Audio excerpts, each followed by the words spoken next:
আমি আজ আপনাদেরকে দারুণ স্বাদের এবং খুব সহজভাবে চিংড়ি মাছের রেসিপি বানিয়ে দেখাবো। তো চলুন তাহলে রেসিপিটা দেখে নেওয়া যাক। তার জন্য এখানে আমি চলে এসেছি চিংড়ি মাছ কিনতে। এই চিংড়ি মাছগুলো দেখো অনেকটা বাঘের মতো দেখতে। তো এখানে অনেক রকমের চিংড়ি মাছ আছে আর অনেক রকমের মাছ আছে। তো এখানে দেখো এই পাশে কাঁকড়া আছে।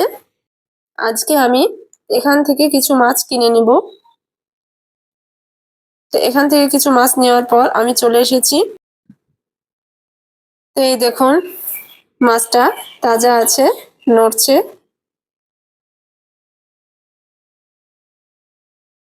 এবার আমি মাছটাকে ভালো করে কেটে নিব।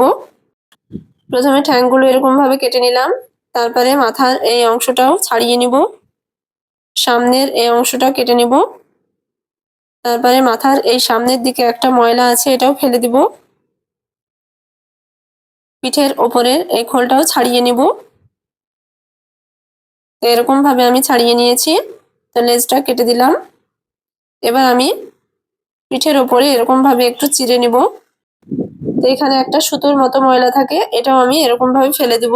তো এই দেখুন,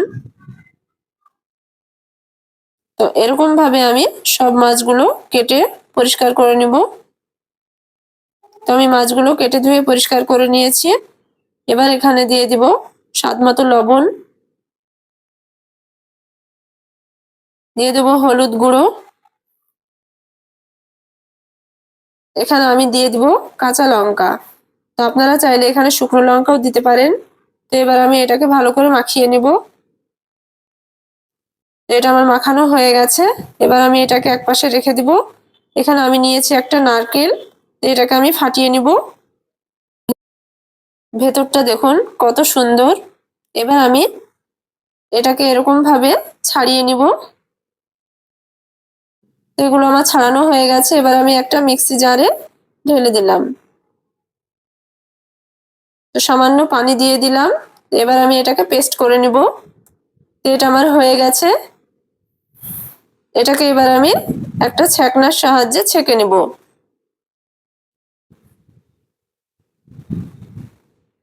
তো এরকম ভাবে আমি সব ছেঁকে নিয়েছি।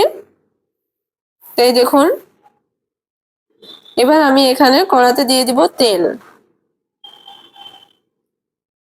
তেলটা আমি ভালো করে গরম করে নিব। তো তেলটা গরম করা হয়ে গেছে। এবার এখানে দিয়ে দিব চিংড়ি মাছগুলো।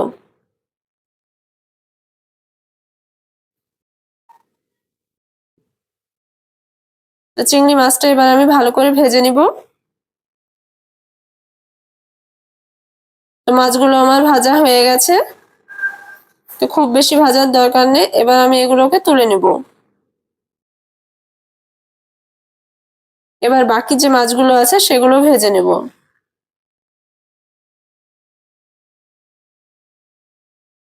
তো এখানেও আমি চেরা কাঁচা লঙ্কা দিয়ে দিলাম।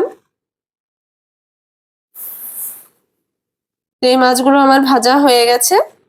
এবার এগুলো আমি তুলে নেব। সব মাছগুলো আমার ভাজা হয়ে গেছে। এই দেখুন, এবার আমি ওই তেলে দিয়ে দিব দারচিনি, এলাচ, লবঙ্গ, আর দিয়ে দিব দুটো তেজপাতা। তো এগুলো হালকা নাড়াচাড়া করে নিব। এবার এখানে আমি অ্যাড করব মশলা। তো এখানে আমি জিরে, পেঁয়াজ আর সামান্য আদা একসঙ্গে বেটে নিয়েছি, সেটা দিয়ে দিব 3 চামচ মতো। আর দিয়ে দিলাম হলুদ গুঁড়ো। এগুলোকে এবার আমি একসঙ্গে ভালো করে কষে নেব। তো মশলাটা আমার ভালো করে কষানো হয়ে গেছে। এবার আমি এখানে দিয়ে দিব নারকেলের দুধটা।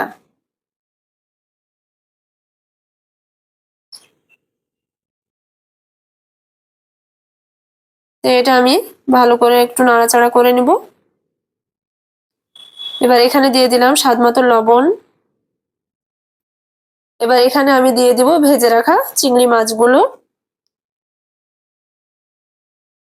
এবার আমি এটাকে রান্না করে নিব। তো চিংড়ি মাছটা রান্না করতে খুব একটা বেশি সময় লাগে না। আমার মাছটা ফুটে উঠেছে। তার একটু নাড়াচাড়া করে এটাকে আমি নামিয়ে নিয়েছি। তো এই দেখুন রান্নাটা আমার হয়ে গেছে। এবার আমি একটা পাত্রে ঢেলে নিব। তো দেখলেন তো কত সহজে বানিয়ে ফেললাম চিংড়ি মাছ। যারা নতুন তারা এই রেসিপিটা ফলো করলে খুব সহজেই বানিয়ে নিতে পারবেন। আর এটা খেতেও দারুণ লাগে।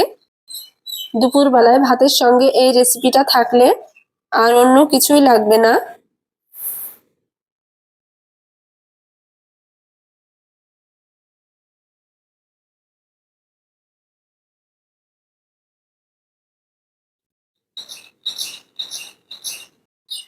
কেমন হয়েছে?